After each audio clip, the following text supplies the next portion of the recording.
Bismillahirrahmanirrahim. Assalamualaikum. This is Aisha Nawaz. So start with the new topic mitosis. आज हम discuss करेंगे mitosis के topic को कि किस तरह से एक सेल जो है वो डिफरेंट सीरीज से पास ऑन करता हुआ एक न्यू डॉटर सेल में कन्वर्ट होता है. अपनी लास्ट वीडियो में हम लोगों ने डिस्कस किया था कि सेल जो है वो डिफरेंट सीरीज से पास ऑन करता हुआ, डिफरेंट जो फेजेस हैं उनसे पास ऑन करता हुआ एक न्यू जो है वो इंडिविजुअल में कन्वर्ट होता है. जैसे कि हम लोगों ने लास्ट वीडियो में पढ़ा था कि हमारे पास इंटरफेज होती है और एम फेज होती है. इंटरफेज को हम बहुत अच्छे से डिस्क्राइब कर चुके हैं. अब हम बात करते हैं एम फेज की. तो एम फेज मतलब कि माइटोसिस फेज. 1880s में हमारे पास एक जर्मन बायोलॉजिस्ट थे, डॉक्टर वेल्डर फ्लेमिंग. इन्होंने क्या किया कि सेल में जो डिवीजन होती है उसको चेक किया. इन्होंने कहा कि जो न्यूक्लियस है वो एक सीरीज ऑफ डिवीजन से पास ऑन करता है. जब न्यूक्लियस क्या करे, एक सीरीज ऑफ डिवीजन से पास ऑन करता हुआ डिवाइड होता क्या करता है, एक न्यू सेल में कन्वर्ट होता है. तो उसको हम क्या बोलते हैं, माइटोसिस. अब हम देखते हैं कि हमारे पास जो सेल होते हैं वो 2 टाइप्स के होते हैं. हम लोगों ने पढ़ा था कि हमारे पास जो है ऑर्गेनिज्म प्रोकैरियोट्स हैं और यूकैरियोटिक सेल्स हैं. प्रोकैरियोटिक और यूकैरियोटिक सेल में क्या इन दोनों में डिवीजन जो होती है वो सेम होती है. हालांकि हम लोगों ने कहा हुआ है कि सेल जब भी डिवाइड करेगा जब उसमें क्या होगा, न्यूक्लियस प्रेजेंट होगा, क्योंकि डिवीजन जो किस में हो रही है, न्यूक्लियस में. तो prokaryotic cell as we all know that without the nucleus are before the nucleus. तो हम ये कह सकते हैं कि न्यूक्लियस जो है वेल डेवलप नहीं है किसमें, प्रोकैरियोट्स में. अगर उसमें वेल डेवलप प्रोकैरियोट्स न्यूक्लियस नहीं है तो उसमें जो माइटोसिस हो रही है वो भी वेल डेवलप नहीं होगी. जो है वो सेल डिवाइड करेंगे लेकिन उनमें ट्रू माइटोसिस नहीं होगी. इसी तरह बात करते हैं बैक्टीरियाज की. बैक्टीरियाज भी हमारे पास क्या हैं, प्रोकैरियोट्स में ही आते हैं. अगर हम यूकैरियोट्स की बात करते हैं जस्ट लाइक वी आर, तो हम में क्या होता है, मल्टीपल जो है वो सेल डिवीजन होते हैं. हर सेल जो अपने आप को डिवाइड करता है, मल्टीपल सेल डेली ऑरिजिनेट करते हैं. Just like our skin cell, तो वो डेली रप्चर होते हैं और क्या किए जाते हैं, रीन्यू किए जाते हैं. थाउजेंड्स ऑफ सेल्स होते हैं उसको रिप्लेस करके अपनी जगह बनाते हैं और क्या करते हैं कि इस तरह से हमारे पास सेल जो होते हैं प्रीवियस सेल से न्यू सेल्स बनते जाते हैं और एक सीरीज क्रिएट करते हैं. अब हम देखते हैं हमने ये बता दिया, वेल्डर फ्लेमिंग ने कहा ये कि सेल जो होता है जब डिवाइड करता है तो 2 जो है वो डॉटर सेल में शिफ्ट हो जाता है. मतलब एक हमारे पास पेरेंटल सेल था, जो पेरेंटल सेल उसमें डिवीजन हुई तो उसने क्या किया, 2 डॉटर सेल्स में अपने आप को कन्वर्ट कर दिया. एक सेल ने अपने आप को किस में कन्वर्ट कर दिया, 2 सेल्स में. अब हम बात करते हैं फेजेस ऑफ माइटोसिस की. तो बेसिकली जो फेजेस हैं वो 2 डिवीजन्स में उन्हें डिवाइड किया गया. उसकी 2 डिवीजन्स हैं जिसको हम क्या किसका नाम दे सकते हैं, कैरियोकाइनेसिस का. First of all is karyokinesis and second is cytokinesis. Word Cairo 2 words पे कंसिस्ट कर रहा है, कैरियो एंड काइनेसिस. हमारे पास कैरियो का मतलब है न्यूक्लियस. कैरियो हम किसे कहते हैं, न्यूक्लियस को. And kinesis division.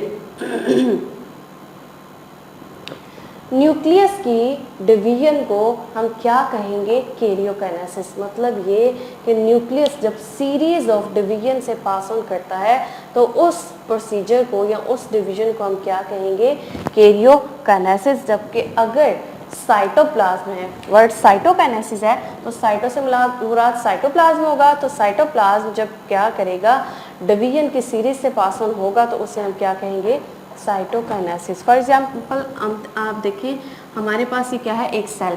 सेल का ये जितना पोर्शन है ये क्या है हमारे पास, साइटोप्लाज्म. सेल के इंटरनल साइड पे हमारे पास क्या होता है, न्यूक्लियस. न्यूक्लियस की डिवीजन को हम क्या कहेंगे, कैरियोकाइनेसिस. जब इसमें डिवीजन होगी और ये 2 में डिवाइड होगा तो इसको हम क्या कहेंगे, कैरियोकाइनेसिस.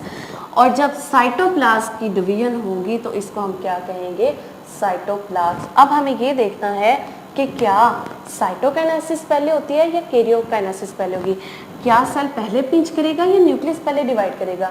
क्या साइटोकाइनेसिस कैरियोकाइनेसिस पे डिपेंड करती है या कैरियोकाइनेसिस साइटोकाइनेसिस पे डिपेंड करती है. तो उसके लिए हमें जो कैरियोकाइनेसिस की जो डिवीजन है फर्दर उनको देखना पड़ेगा, जिसमें हमारे पास क्या आती हैं, prophase, metaphase, anaphase and telophase. तो कैरियोकाइनेसिस की जो फर्स्ट फेज है जिसको हमने नाम दिया प्रोफेज का. प्रोफेज बेसिकली स्टार्ट कहाँ से होती है? प्रोफेज हम कह सकते हैं कि न्यूक्लियस की डिवीजन का पहला स्टेप है। अगर हम बात करते हैं न्यूक्लियस की, ये सेल हमारे पास, और सेल के अंदर ये हमारे पास क्या हो गया? न्यूक्लियस। न्यूक्लियस में थ्रेड लाइक स्ट्रक्चर प्रेजेंट होता है, थ्रेड लाइक स्ट्रक्चर प्रेजेंट होता है। ये जो थ्रेड लाइक यहाँ पे स्ट्रक्चर प्रेजेंट है, इसको हम क्या कहते हैं? क्रोमाटिन। इनको क्या कहा जाता है? क्रोमाटिन। बेसिकली सारा काम ही इसी का है, इसी की डिवीजन जो है वो क्या बेसिकली कहलाती है? कैरियोकाइनेसिस। ये क्रोमाटिन है। अब ये क्रोमाटिन क्या करते हैं? जब सेल डिवाइड मतलब प्रोफेज स्टेज पे पहुंचता है, इससे पहले जो बर्डवियन होती है ना हमारे पास इंटरफेज में, तो जब प्रोफेज पे सेल पहुंचता है तो ये जो हमारे पास क्रोमाटिन है, ये क्या करते हैं? कंडेंस हो जाते हैं। जब ये कंडेंस हो जाते हैं तो ये हमारे पास क्या बना देते हैं? क्रोमोसोम। कंडेंस होके ये विजिबल क्रोमोसोम्स जो हैं वो हमारे पास नजर आते हैं, क्रोमोसोम्स, क्लियर क्रोमोसोम्स नजर आते हैं। अब हम लोगों ने पढ़ा था, जब एस फेज पढ़ी थी, तो एस फेज में हम लोगों ने ये पढ़ा था, एस फेज एक ऐसी फेज है जहाँ पे नंबर ऑफ क्रोमोसोम्स क्या होते हैं? डुप्लीकेट होते हैं। तो यहाँ पे जो क्रोमोसोम है उसने अपना नंबर ऑलरेडी डुप्लीकेट किया हुआ है, क्योंकि एस फेज हमारी यहाँ से गुजर चुकी है। एस फेज के बाद एस फेज में डुप्लीकेशन होगी, प्रोटीन की सिंथेसिस हो गई। इसके अलावा जो जी फेजेस थी उनमें हमारे पास जो ऑर्गेनेलिस थी उनकी भी डिवीजन होगी, उनकी भी जो है वो ग्रोथ हो चुकी हुई थी, नंबर उनका भी इंक्रीज कर चुका था। इस सारे प्रोसीजर के बाद जो है वो हम एम फेज में पहुंचे हैं, और एम फेज की हम प्रो फेज को पढ़ रहे हैं, जिसमें हमने क्या देखा? जो क्रोमाटिन है जब क्या होती है? प्रोफेज स्टार्ट होती है तो वो कंडेंस फॉर्म में आ जाते हैं, मतलब कि वो अपने आप को अरेंज करते हैं, कंडेंस होते हैं, तो ये हमें विजिबल होते हैं, जिसको हमने क्या नाम दे दिया? क्रोमोसोम्स का। अब क्रोमोसोम्स क्या करते हैं? अपने आप को हाफ डिवाइड कर लेते हैं। हाफ डिवाइड करते हैं तो ये क्या कहलाते हैं? सिस्टर क्रोमाटिड्स, जिसको हमने क्या नाम दे दिया? सिस्टर क्रोमाटिड्स का। मतलब इन दोनों ने, क्रोमोसोम्स थे ना, तो क्रोमोसोम ने अपने आप को डिवाइड कर लिया। जब डिवाइड किया तो ये दो किस में कन्वर्ट हो गए? सिस्टर क्रोमाटिड्स में। अब ये जो सिस्टर क्रोमाटिड्स हैं ये क्या करते हैं? किस तरह से ये हाफ होंगे? अब इसको हम देखते हैं। हमारे पास क्या होता है? न्यूक्लियस के बाहर क्या प्रेजेंट होता है? सेंट्रियोल। ये जो न्यूक्लियस के पास सेंट्रियोल होता है, जब प्रोफेज में जब सेल में डिवीजन होती है तो इसके साथ साथ ये भी दो में डिवाइड हो जाता है। जब ये दो में डिवाइड होता है, पहले सेंट्रियोल था, तो जब ये दो में डिवाइड हुआ तो इसको हमने क्या कह दिया? सेंट्रोसोम्स। हमने इनको क्या कह दिया? सेंट्रोसोम्स। पहले सिंगल था तो सेंट्रियोल, जब डबल हुआ तो इसको क्या कह दिया? Centrioles, centrosomes. अब ये क्या करते हैं? जब सेल की डिवीजन स्टार्ट होती है तो ये क्या करते हैं? माइग्रेट करना शुरू कर देते हैं from one pole of the cell to the other pole of the cell. मतलब एक पोल से ये दूसरे पोल पे क्या करेंगे? डिवाइड तो हो चुके थे। जब डिवाइड होते हैं, पहले सिंगल था फिर डबल में डिवाइड हो गया। जब ये डबल में डिवाइड होता है तो एक सेल जो होता है वो सेल के ऑपोजिट पोल की तरफ माइग्रेट करता है। जब ये माइग्रेट करेगा तो इनमें से, अब ये माइग्रेट हो गया, दूसरी साइड पे शिफ्ट हो गया। जब ये शिफ्ट होता है तो इनमें से क्या निकलती हैं? छोटी छोटी टिब्यूल्स, माइक्रो टिब्यूल्स। इनमें से क्या निकलेंगी? अब माइक्रो टिब्यूल्स। ये जो माइक्रो टिब्यूल्स हैं उनको हमने किसका नाम दिया? थ्रेड लाइक स्ट्रक्चर है, उनको हमने किसका नाम दिया? स्पिंडल फाइबर्स का। किसका नाम दे दिया? स्पिंडल फाइबर्स का। हमने कहा ये सेंट्रोसोम था। सेंट्रोसोम क्या करते हैं? अपने आप को ऑपोजिट पोल पे अरेंज करते हैं। जब अरेंज करते हैं तो उनमें से माइक्रोट्यूब्यूल्स निकलती हैं। जो माइक्रोट्यूब्यूल्स होती हैं इनके ऊपर आके ये जो सिस्टर क्रोमाटिड्स हैं ये अपने आप को अटैच करते हैं। जब ये सिस्टर क्रोमाटिड्स आते हैं तो इनके यहाँ पे क्या होते हैं? छोटी छोटी अटैचमेंट्स होती हैं। ये अटैचमेंट्स क्या कहलाती हैं? काइनेटोकोर। काइनेटोकोर। अब ये जो काइनेटोकोर्स हैं ये जाके अटैच हो जाएंगी इनके साथ, जो हैं ये काइनेटोकोर्स हैं, और इनके साथ क्या हो जाएंगी? माइक्रोट्यूब्यूल्स। ये अपने आप को उसके ऊपर अरेंज कर लेंगे। ठीक है। अब ये जो काइनेटोकोर है ये कॉम्प्लेक्स प्रोटीन का सा एक स्ट्रक्चर है जिसके ज़रिए ये एक दूसरे के साथ बाइंड है। यहाँ से जब क्या होगा? काइनेटोकोर यहाँ से जो माइक्रोट्यूब्यूल्स निकलेंगी, माइक्रोट्यूब्यूल्स क्या करेंगी? आके अपने आप को क्या करेंगी, इसके ऊपर अरेंज कर लेंगी, इसके ऊपर अटैच कर लेंगी। ठीक है, तो ये था हमारे पास प्रोफेज। अब प्रोफेज के बाद हम डिस्कस करते हैं मेटाफेज को। अब हम बात करते हैं मेटाफेज की। हमारे पास जो काइनेटोकोर, जो हमारे पास क्रोमोसोम्स था, क्रोमोसोम्स का हमारे पास जो सेंटर था जिसको हमने क्या नाम दिया था, काइनेटोकोर्स का। अब जो काइनेटोकोर्स से हमारे पास छोटी छोटी आउटग्रोथ निकली थी जिनको हमने क्या नाम दिया था, स्पिंडल फाइबर्स का। जब ये स्पिंडल फाइबर्स के साथ अटैच हो जाती हैं तो हम इस सेट को क्या कहते हैं, काइनेटोकोर फाइबर्स। अब इनको स्पिंडल फाइबर नहीं कहेंगे, अब हम इसको कहेंगे काइनेटोकोर फाइबर्स। ये हमारे पास क्या होता है, सेंट्रोसोम, एक ये सेंट्रोसोम होता है। ठीक है, सेंट्रियोल एक ये प्रेजेंट है और एक ये सेंट्रियोल प्रेजेंट है। इस सेंट्रियोल से निकलती हैं हमारे पास क्या, माइक्रोट्यूब्यूल्स, और यहाँ पे हमारे पास क्या होते हैं, प्रेजेंट क्रोमोसोम्स, और इनके साथ ये काइनेटोकोर्स, ये आके क्या करते हैं, इसके साथ अटैच होते हैं। तो जब ये इसके साथ अटैच हो जाएंगे तो हम इसको क्या कहेंगे, काइनेटोकोर फाइबर्स। अब क्या होगा कि जब काइनेटोकोर फाइबर इसके साथ अटैच हो जाएंगे तो ये क्या करेंगे, इसको एक प्लेट में सेट कर देंगे। मतलब ये कि एक ख़ास अरेंजमेंट में ये सेट हो जाएंगे। जब ये ख़ास अरेंजमेंट में सेट होंगे और एक प्लेट की फॉर्म में होंगे प्रेजेंट, तो उसको हम क्या कहेंगे, मेटाफेज प्लेट। क्या कहेंगे, मेटाफेज प्लेट।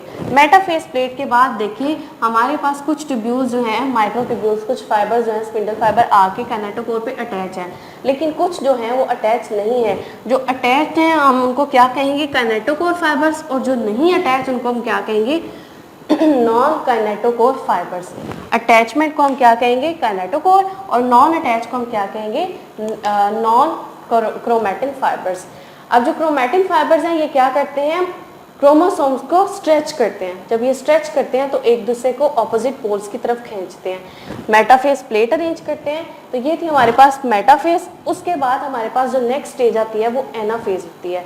जब क्या करते हैं ये अपनी ग्रोथ पे, मतलब इनकी ग्रोथ, जो काइनेटोकोर फाइबर्स होते हैं इनकी ग्रोथ ज़्यादा जो है लेंथ अटेन कर लेती है, इनकी लेंथ ज़्यादा हो जाती है, तो फिर क्या होते हैं, स्ट्रेचिंग बहुत ज़्यादा हो जाती है। जब ये स्ट्रेच बहुत ज़्यादा हो जाते हैं तो फेज जो प्लेट होती है वो क्या करती है, टूटना शुरू हो जाती है। दोनों सेल्स क्या करते हैं, क्रोमोसोम्स क्या होते हैं, एक दूसरे की साइड पे चले जाते हैं, मतलब दरमियान से क्या हो जाएंगे, डिटैच हो जाएंगे। जब ये डिटैच हो जाते हैं तो ऑपोजिट पोल की तरफ मूव कर जाते हैं। यहाँ पे क्या हो जाता है, सेल दो में डिवाइड, मतलब सेल के जो क्रोमोसोम्स होते हैं वो डिवाइड हो जाते हैं। जब ये डिवाइड होते हैं तो हम इसको क्या कहते हैं, सिस्टर क्रोमाटिड। और जब ये सिंगली एग्जिस्ट कर रहे हैं, दोनों सेपरेट हो गए हैं, तो हम इन्हें क्या कहेंगे, सिस्टर क्रोमोसोम्स।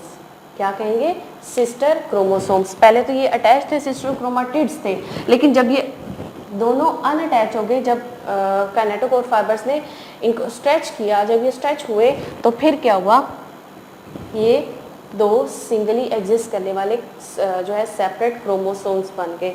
जब ये क्रोमोसोम्स बन जाते हैं तो हमारे पास थे एक काइनेटोकोर फाइबर्स और दूसरे थे नॉन काइनेटोकोर फाइबर्स। जब एनाफेज प्लेट ने एंड होना होता है तो तब क्या होता है कि जो नॉन काइनेटोकोर फाइबर्स थे वो अपनी बाकी की जो लेंथ होती है उसको भी अटेन करते हैं, मतलब मैक्सिमम लेंथ अटेन करते हैं, और ये हेल्प करते हैं सेल की जो डिवीजन है, मतलब न्यूक्लियस जो है उसकी फर्दर जो डिवीजन होती है उसको दरमियान से पिंच करना स्टार्ट कर देते हैं। इसके बाद हमारे पास आती है telophase stage. Now telophase basically reversal है प्रोफेज के, मतलब कि जो जो काम प्रोफेज में हुए उसका रिवर्स जो है वो टीलोफेज है। सबसे पहले तो देखें कि न्यूक्लियर इन्वेलप हटा था, तो यहाँ पे हम देखें कि यहाँ पे न्यूक्लियर इन्वेलप है वो दोबारा से क्या होता है, रीजनरेट होता है, दोबारा से वो बनता है और न्यूक्लियस को कवर अप करता है। उसके बाद हम लोगों ने देखा था कि क्रोमोसोम्स होते हैं प्रोफेज में अपने आप को कंडेंस करते हैं। क्रोमाटिन से क्या बनते हैं, क्रोमोसोम्स। अगर हम टीलोफेज की बात करते हैं तो टीलोफेज में जो क्रोमोसोम्स होते हैं जो कि सेपरेट हो गए हुए थे, सेपरेट होकर इन दोनों ने क्या किया था, अपने आप को सेपरेट कर लिया हुआ था। क्रोमाटिड से किस में कन्वर्ट हुए थे, क्रोमोसोम्स में। तो ये जो क्रोमोसोम्स होते हैं फिर क्या करते हैं, अपने आप को बैक टू द अनफोल्डिंग करते हैं अपने आप की, और लूज थ्रेड लाइक स्ट्रक्चर में दोबारा से कन्वर्ट हो जाते हैं। और उस थ्रेड लाइक स्ट्रक्चर को हमने किसका नाम दिया था, क्रोमाटिन्स का। ठीक है, इसको हमने किसका नाम दिया था, क्रोमेटिन। क्रोमोसोम अब दोबारा से क्या कहलाएंगे, क्रोमेटिन। इसमें सारी दोबारा से वही चीज़ें होंगी जो पहले हमने प्रोफेज में पढ़ ली थी। तो ये बेसिकली हमारे पास क्या है, टीलोफेज रिवर्सल है प्रोफेज का। अब उसके बाद इसमें क्या होगा, फाइनली इसमें जो है सेल है वो अपने आप को बोथ जो है वो पिंचेस यहाँ पे स्टार्ट होगी, मतलब ये सेल न्यूक्लियस था ना, तो न्यूक्लियस अपने आप को यहाँ पे जब अनफोल्डिंग होगी क्रोमोसोम्स की दोनों हो गए, तो यहाँ पे पिंचिंग स्टार्ट हो जाएगी। यहाँ से न्यूक्लियस अपने आप को क्या करना शुरू कर देगा, पिंच करना शुरू हो जाएगा। जब ये पिंच करेगा तो ये क्या हो जाएगा, डिवाइड कर देगा अपने आप को। मतलब ये कि हमारे पास हमने स्टार्ट में पढ़ा था कि कैरियोकाइनेसिस फर्स्टली होती है या फिर साइटो, तो हम कह सकते हैं कि सबसे पहले न्यूक्लियस डिवाइड करता है, न्यूक्लियस में डिवीजन होती हैं, अपने आप को डिवाइड करता है, सेल के जो अंदर क्रोमोसोम्स होते हैं वो अपने आप को डिवाइड करते हैं, क्रोमेटिन दोबारा से बन जाते हैं, हाफ सेट एक दूसरे के साथ जो होता है वो न्यूली जो ओरिजिनेट होने वाला इंडिविजुअल है उसको हाफ सेट दे दिया जाता है ताकि वो अपना रिमेनिंग जो है पोर्शन उसको कंप्लीट कर ले, और पेरेंटल सेल अपना क्रोमोसोम दोबारा से कंप्लीट, उसमें एबिलिटी होती है कि उसको क्रोमोसोम्स को वो क्या करता है, कंप्लीट कर लेता है। यहाँ पे ये सेल जो होते हैं वो अपने आप को कंप्लीटली डिवाइड कर चुके होते हैं एक सिंगल न्यूली इंडिविजुअल में। कैरियोकाइनेसिस के बाद हम लोगों ने पढ़ा था कि साइटोकाइनेसिस। अब जो कि हमारे पास न्यूक्लियस की डिवीजन तो हो गई, अब अगर हम बात करते हैं कि साइटोप्लाज्म, तो साइटोप्लाज्म की डिवीजन हमारे पास क्या कहलाती है, साइटोकाइनेसिस।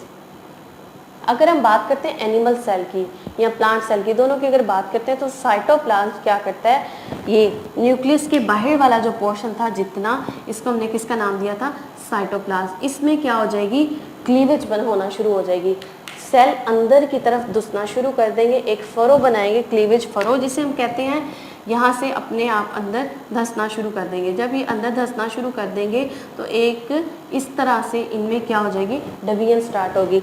अब यहाँ पे साइटोप्लाज्म डिवाइड होगा, जब साइटोप्लाज्म डिवाइड होगा तो फिर सेल कंप्लीटली डिवाइड होके किसमें, दो सिस्टर जो है वो सेल्स में, दो डॉटर सेल में, पेरेंटल सेल डिवाइड हो गया किसमें, दो डॉटर सेल में डिवाइड हो गया। तो ये था हमारे पास माइटोसिस का जो प्रोसेस है। अब हम देखते हैं कि हमारे पास एनिमल और प्लांट सेल में डिफरेंस कहाँ पे आता है, क्रोमोसोम्स में इनमें डिफरेंस कहाँ पे आता है। हम बात करते हैं प्लांट और एनिमल सेल में जो कैरियोकाइनेसिस हुई या साइटोकाइनेसिस हुई, तो प्लांट और एनिमल सेल में कहाँ पे डिफरेंस आता है। अगर हम बात करते हैं एनिमल सेल की, तो एनिमल सेल्स में अगर हम देखें तो हमारे पास जो है वो क्लीवेज फरो बनती है, जैसे कि हम लोगों ने पहले डिस्कस किया। जब जो होती है साइटोकाइनेसिस होती है तो सेल क्या करता है, दरमियान से पिंच करना शुरू करता है। इस पिंचिंग से, मतलब ये जो क्लीवेज फरो बनती है, इस पिंचिंग के थ्रू साइटोकाइनेसिस होती है और सेल किस में डिवाइड हो जाता है, दो में डिवाइड हो जाता है। अगर हम बात करते हैं प्लांट की, तो प्लांट में क्या होता है कि हमारे पास एक बहुत बड़ा वैक्यूल होता है। हम लोगों ने पढ़ा था कि प्लांट सेल जो होता है वो वैक्यूलेटेड होता है। ये प्लांट सेल है तो इसके सेंटर में क्या होता है, वैक्यूल होता है, बहुत लार्ज वैक्यूल होता है। इसी वजह से ये क्या होता है, इसमें साइटोकाइनेसिस में थोड़ी सी डिफ़िकल्टी होती है। होता इस तरह से है कि जब साइटोकाइनेसिस होनी होती है तो ये वैक्यूल्स होता है सेंटर की बजाय मतलब साइड पे हो जाता है, और जो न्यूक्लियस होता है जो कि साइड पे होता है उसे क्या किया दिया जाता है, सेंटर में लाया जाता है।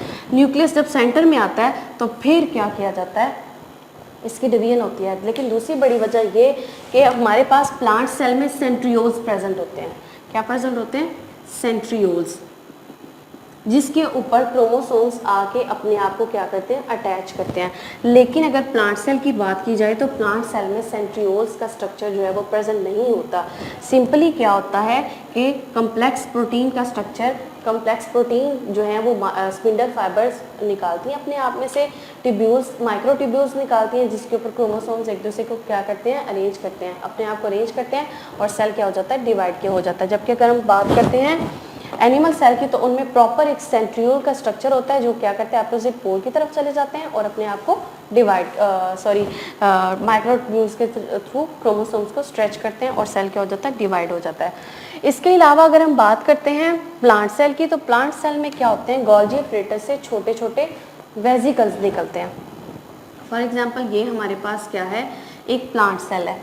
जब गोल्जी एपरेटस से छोटे छोटे वेजिकल निकलते हैं तो वो अपने आप को सेल के सेंटर में अरेंज करना शुरू कर देते हैं। सेल के सेंटर में अरेंज करते हैं एक दूसरे के ऊपर, तो ये डिस्क लाइक मेम्ब्रेन सा स्ट्रक्चर बन जाता है जिसको एक प्लेट का नाम दिया जाता है। ये from one end to the other end, एक एंड से दूसरे एंड की तरफ क्या करता है, इनलार्ज करना शुरू कर देता है। तो इस प्लेट, यहाँ पे एक प्लेट क्रिएट हो जाती है, जबकि हमने प्लांट्स में पढ़ा था कि वहाँ पे मेटाफेस प्लेट जब बनती थी, और यहाँ पे अगर हम बात करते हैं तो ये होती है हमारे पास फ्रेगमोप्लास्ट। मतलब यहाँ पे जो प्लेट बनती है उसको हमने किसका नाम दिया, फ्रेगमोप्लास्ट। जब ये फ्रेगमोप्लास्ट की प्लेट बनती है तो फिर सेल क्या करता है, अपने आप को डिवाइड कर लेता है 2 डॉटर सेल्स में। तो ये था हमारे पास माइटोसिस का प्रोसेस, जिसमें हमने कम्प्लीटली डिस्कस किया फेजेस को, किसकी, साइटोकाइनेसिस की और केजियोकाइनेसिस की। साइटोकाइनेसिस की जो 4 हमारे पास फेजेस थी। इंशाल्लाह ताला हम मिलते हैं अपने नेक्स्ट वीडियो के साथ, तब तक के लिए अल्लाह हाफ़िज़।